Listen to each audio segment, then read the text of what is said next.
जय श्री राम दीदी जी। जय श्री राम। हमारे सभी प्यारे दर्शकों को जय जय श्री राम। आशा करते हैं आप सभी लोग कुशल मंगल से होंगे। दीदी जी, मेरा आज का सवाल ये है कि कलावा बांधते समय राजा बलि का मंत्र क्यों बोलते हैं? बहुत ही सुंदर प्रश्न है आपका। क्योंकि कई लोगों को तो पता ही नहीं है कि मंत्र भी पढ़ा जाता है कलावा मौली बांधते समय। कलावा भी बोलते हैं उसको, मौली भी बोलते हैं। और वो क्यों मंत्र के साथ, राजा बलि के मंत्र के साथ बांधा जाता है, तो उसके पीछे बहुत प्यारी कथा आती है कि आप सभी ने एक कहानी सुनी होगी कि भगवान का 52 अवतार हुआ था। और वो 52 अवतार हुआ था देवताओं की रक्षा सुरक्षा के लिए। जब बलि ने 100 अश्वमेध यज्ञ करने का विचार किया और वो कर भी लिए, 99 तक पहुंच गए और 100वां करने जा रहे थे, तो ये बात नारायण को पता चली कि स्वर्ग का सिंहासन हमेशा के लिए कौन पाना चाहता है? राजा बलि, क्योंकि वो राक्षसों के जो है राजा थे। तो बलि, वैसे वो रिश्ते में प्रहलाद के नाती लगते थे। कौन? बलि महाराज। और नारायण प्रभु ने उनको आशीर्वाद दिया था कि तुम्हारे परिवार में मैं तुम्हारी 21 पीढ़ियां तार दूंगा जहाँ तुम्हारे जैसा भक्त पैदा हो। तो फिर बलि पर वो प्रभाव कैसे हो? अगर वो गलत रास्ते पर चले गए तो नारायण का तो वरदान भी झूठा हो सकता है, और नारायण का वरदान कभी झूठा नहीं होता है। तो क्या करें? अब शुक्राचार्य जी के कहने पर उन्होंने वो यज्ञ प्रारंभ किए थे। अब इसके बाद में देवी देवताओं ने जो है नारायण के पास जाकर प्रार्थना करी, तो नारायण ने वरदान दिया कि मैं जल्दी ही अवतार लेकर के आऊंगा और तुम्हें पुनः तुम्हारे जो है सिंहासन की तुम्हें प्राप्ति करवाऊंगा। अब इधर नारायण प्रभु के वरदान से उन्होंने जो है कश्यप जी और अदिति के यहाँ जन्म लिया और वामन के रूप में कहलाए। सभी देवी देवताओं ने उन्हें अपने अपने जो है अस्त्र शस्त्र प्रदान किए। और तो वो जाकर के बलि के यहाँ गए। 100वां यज्ञ चल रहा था, उन्हें पता था कि 100वां पूरा हो गया यज्ञ, तो उसके बाद तो इंद्र का सिंहासन तो पक्का जाएगा और बलि इंद्र बनेगा। तो उन्होंने जाकर के वहाँ 3 पग भूमि मांगी और उसमें उन्होंने 3 पग में पृथ्वी आकाश सब 2 ही पगों में नाप लिया। अब तीसरा पग रखने को स्थान नहीं। तो राजा बलि भी बुद्धिमान था, उसने कहा प्रभु राजा बलि को बांध के डाल दिया। जो हमारे वामन जी थे वहाँ नारायण प्रभु के अवतार, तो उन्होंने गरुड़ को आदेश दिया, ये झूठ बोला इसने, 3 पग भूमि के लिए बोला और 2 ही पग दी, तो इसको बांध के डाल दो, इस मिथ्याचारी हो गया करके। तो राजा बलि बंधे हुए पड़े थे और वहाँ पे उन्होंने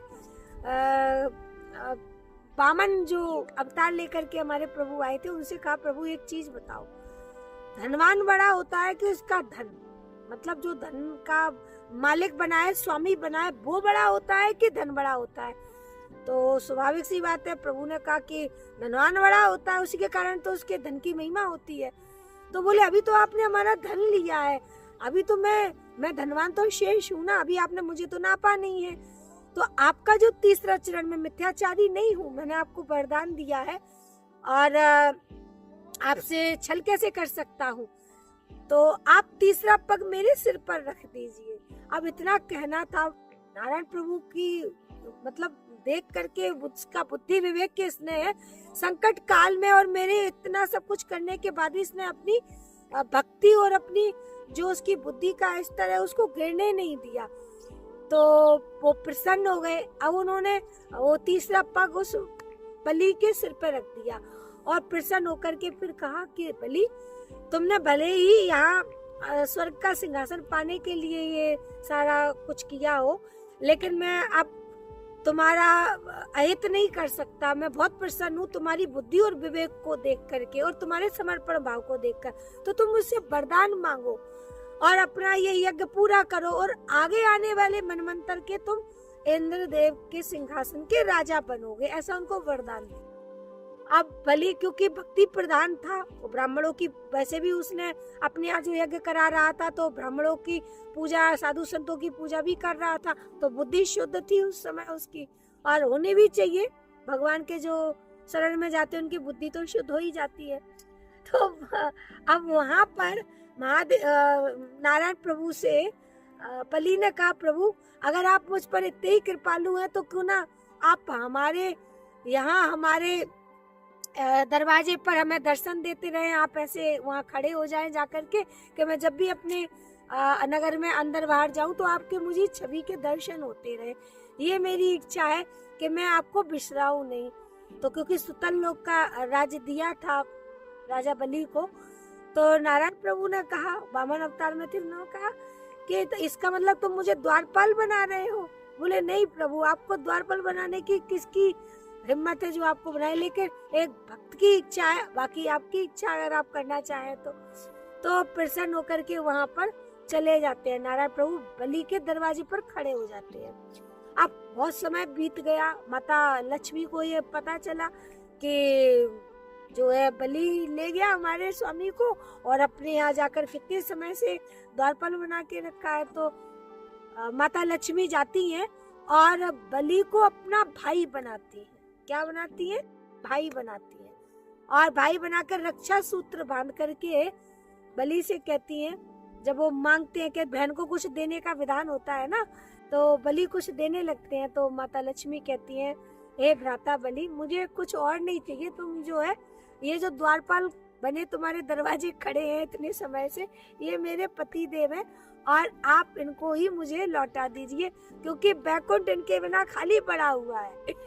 तो वो माता की भावनाओं को समझ लेते हैं और अब तो बहन भी बन चुकी हैं, तो उन्हें वो वहां से बंधन से मुक्त कर देते हैं।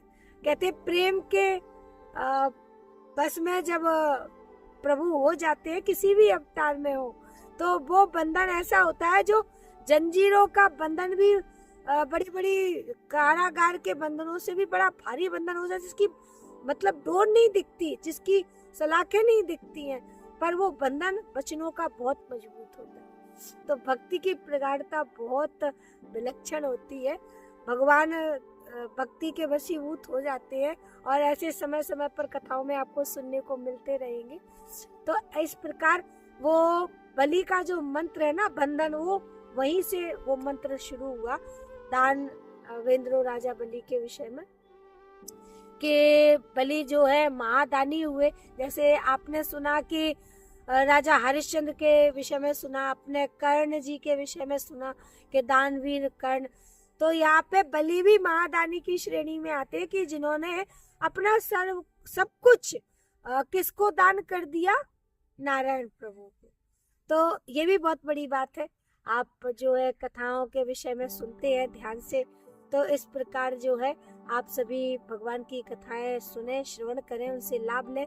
मेरी इस जीवा के माध्यम से मैं जो कुछ सुना पा रही हूँ टूटी फूटी वाणी से, क्योंकि सर्वज्ञ मैं नहीं हूँ और मैं क्या, इस संसार में कोई भी सर्वज्ञ मनुष्य बन के नहीं हो सकता। ईश्वर की सत्ता को पाना समझना किसी के भी बस का खेल नहीं है।